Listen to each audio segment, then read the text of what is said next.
What is up everyone? Your incredible partner in crime is here from the Department of Food Science. Me, Andrei.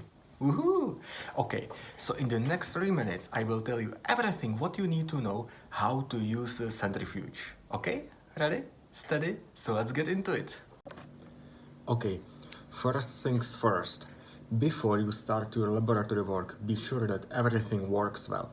That means check the socket, check the rotor and inside of the machine, because you never know who worked before you. Maybe there is some damage or mess like you did last week, remember? Just kidding. Or not? There is a lot of different types of these. Check the maximum RPM on the top and middle and remember on these lines. We use them for aiming at the rotor changing time. If you wanna change this one, start with this T-shaped key and turn to the left. Then grab the rotor, be careful and switch for another one. Do you still remember lines? Use them if you can. Then lock rotor by T-shaped key, but in this time turn right until you start to feel resistance. Be sure it works. And now you can see the menu. So as you can see, there is several important buttons and some not so important, like the program. Whoever uses this one.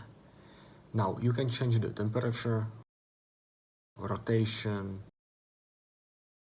speed of acceleration, and most important, start-stop button.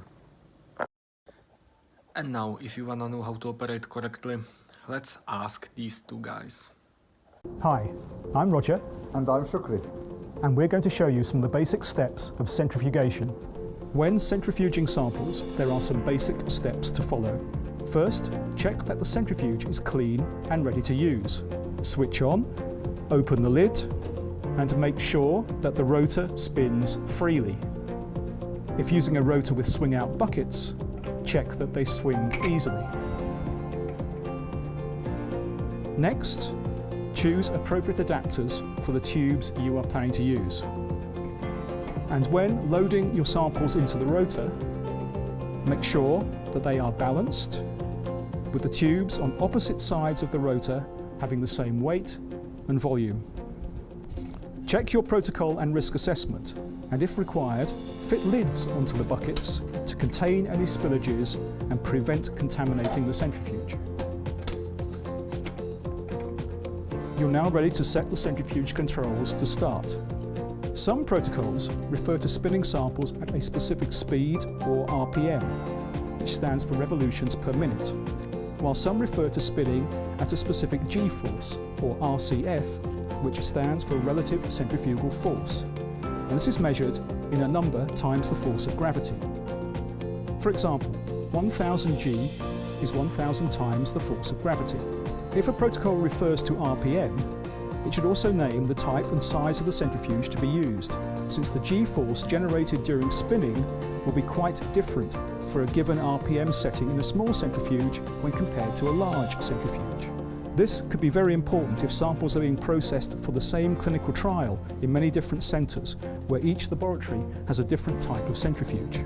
If the protocol requires the centrifuge to be set at a certain G-force, and this can be done on the controls, then do so.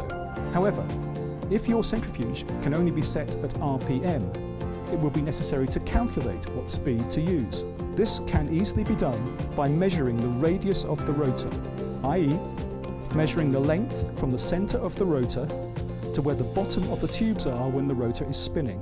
This measurement can then be used on a conversion graph to convert RPM to RCF. Okay, in the end, just few tips and tricks. First of all, maintenance. Remember, occasionally use grease to lubricate the pins at the spinning rotor. Then don't put vials in the bigger test tubes.